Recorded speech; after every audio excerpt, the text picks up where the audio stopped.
થરાદમાં ઔદ્યોગિક ક્ષેત્રે વિકાસને વેગ મળે તે હેતુથી થરાદ ખાતે 3 દિવસીય બિઝનેસ એક્સપોઝનું આયોજન કરવામાં આવ્યું છે। આ બિઝનેસ એક્સપોઝમાં 50થી વધુ વેપારીઓએ ભાગ લીધો છે। આયોજકોના જણાવ્યા અનુસાર 3 દિવસ દરમિયાન અંદાજે 40,000થી વધુ લોકો એક્સપોઝની મુલાકાત લેશે તેવી શક્યતા છે।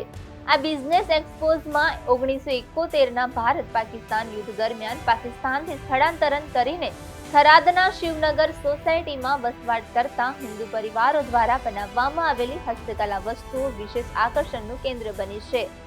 પોતાની કુશળતા અને પરંપરાગત આવડતથી તેમણે શુભ ભારત, ખારેક ભરત, પેચ વર્ક, ગોદડી, રાખડી સહિત અનેક પ્રકારના હેન્ડમેડ કપડાં અને હસ્તકલા પ્રોડક્ટ્સ તૈયાર કર્યા છે। આ હસ્તકલા દ્વારા બનાવેલી વસ્તુઓ ફક્ત ગુજરાતમાં જ નહીં પરંતુ સમગ્ર ભારતમાં વેચાય છે। તેમની અનોખી કળા અને ગુણવત્તાને કારણે ગુજરાત રાજ્ય તેમને ભારત સરકાર દ્વારા હસ્તકલા ક્ષેત્રે અનેક એવોર્ડથી પણ સન્માનિત કરવામાં આવ્યા છે।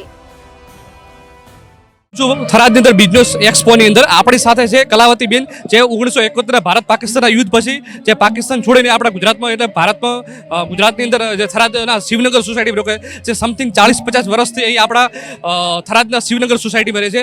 તેમની જાતે હસ્તકલા ભરત કલા જે તેમના વારસાગત પરંપરાગત રીતે બનાવે છે અને આપણે વિસ્તારથી તેમના પાસે માહિતી જાણીશું। કલાવતીબેન, તમારું પૂરું નામ આપો અને કઈ રીતે આ વસ્તુકલા ભરતનાટ્યમ છે જે તમે તમારું જે વારસાગત છે જે જાતે બનાવેલું વર્ક છે તે કેટલી મહિલાઓ કામ કરે છે, કેટલા સમયથી મહિલાઓ કામ કરે છે અને કઈ રીતે માર્કેટિંગ કરવામાં આવે છે? નમસ્કાર, મારું નામ કલાવતીબેન મનસુખભાઈ રાઠોડ છે। હું એમ તો અહીંયાની વહુવારી છું। પિછલે 25 વર્ષથી હું અહીંયા રહું છું, પણ શિવનગરની વસાવટ 1971 પછી થઈ છે। એક આપ અહીંયા જ્યારે આ મિની શિવનગર જોઈ રહ્યા છો તો મિની શિવનગરમાં જ્યારે તમે આમ એન્ટ્રી કરી હશે તો એક નાનો અમે અહીંયા ગાડો મૂક્યો છે, મિનિએચર તરીકે છે। આ એવા 300 ગાડો ઉપર 300 પરિવારો ત્યાં પાકિસ્તાન પારગરથી પલાયન કરીને અહીંયા આવ્યા હતા। 3 દિવસ નડાબેટ મેં રહ્યા પછી શિવનગર મેં અમારી વસાવટ થઈ। 10 વર્ષ પછી અમને નાગરિકતા મળી। અમે અહીંયા એક નાનો રસોડો અહીંયા મૂક્યો છે, જે લોકો ગાડા ઉપર ઘરવખરીની વસ્તુઓ લઈને આવ્યા હતા ત્યાં પણ અહીંયા મૂકવામાં આવી છે પ્રદર્શન માટે, આપ જોઈ શકો છો। પણ આ ગાડા સાથે લોકો પોતાની હુનર પણ સાથે લઈને આવ્યા હતા અને આ હુનરના બલબૂતે 54 વર્ષ મેં આપ જોઈ શકો છો કે શિવનગરના લોકોએ કેટલી આર્થિક રીતે સમૃદ્ધ અને પગભર થયા છે। મૂળ અહીંયા અમારા 4500ની વસ્તી છે, પણ અહીંયા 1800 જેવી બહેનો એવી છે જો પોતાને હુનરથી ઓળખાય છે અને 18 કારીગરો એવા છે જે રાષ્ટ્રીય અને પ્રદેશ લેવલના કારીગરો છે જો પોતાની હુનર થકી શિવનગરનું નામ ઊંચો કરી રહ્યા છે। આપ અહીંયા જ્યારે મિની શિવનગરની મુલાકાત લેશો તો સૌ પ્રથમ આપને અહીંયા સૂફ ભરત જોવા મળશે, જો અહીંયા લાઈવ ટેલિકાસ્ટ પણ થઈ રહ્યો છે। સૂફ ભરત છે, ખારેક ભરત છે, પેચ વર્ક છે, ગોદડી ઉદ્યોગ છે, પછી એ ગાલીચા બનાવવામાં આવે છે, રાખડીઓ બનાવવામાં આવે છે। અહીંયા નાના નાના એવા પ્રોડક્ટો બનાવવામાં આવે છે જે બહેનો ખુદ પોતાના મગજથી ડિઝાઇનો તૈયાર કરીને બનાવી રહી છે। અમારો જો હુનર છે સાહેબ દેશ અને વિદેશમાં પણ પ્રખ્યાત છે। સૂફ ભરતની હું વાત કરું તો સૂફ ભરતને હાલ જ 2023 મેં જીઆઈ ટેગ પણ મળ્યો છે અને જીઆઈ ટેગ જોગ્રાફિકલ ઇન્ડિકેટર તરીકે ઓળખાય છે, જે મૂળ શિવનગરની બહેનો દ્વારા ઓરિજિનલ રીતે બનાવવામાં આવે છે।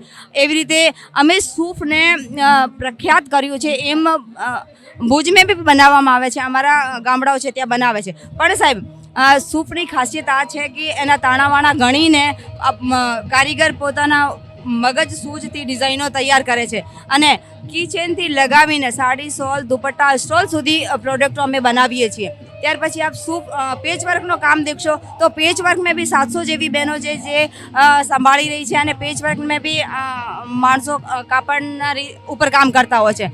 પછી ગાલીચા ઉદ્યોગ છે, ગાલીચા ઉદ્યોગમાં બી ત્યાં ગાલીચાના લૂમ મૂકેલા છે અને કારીગરો કામ કરતા હોય છે। હાથ સાળની સાળો પણ બનાવે છે, ગોદડીઓ પણ બનાવે છે અને રાખડીઓ અને એવા અલગ અલગ નમૂના ઘર સાજના બનાવે છે જે આપણે બીજી જગ્યા જોવા ન મળી શકે। અને શિવનગર એવી રીતે આગળ વધી રહ્યું છે અને જે પ્રધાનમંત્રી નરેન્દ્ર મોદીજીનો આત્મનિર્ભરનો જે સપનો છે આ પણ પૂરો થઈ રહ્યો છે। અમારી બહેનો આત્મનિર્ભર થઈને દેશમાં આર્થિક રીતે સમૃદ્ધ અને પગભર થઈ રહી છે અને પોતાનો ભાગ ભજવી રહી છે એના અંદર।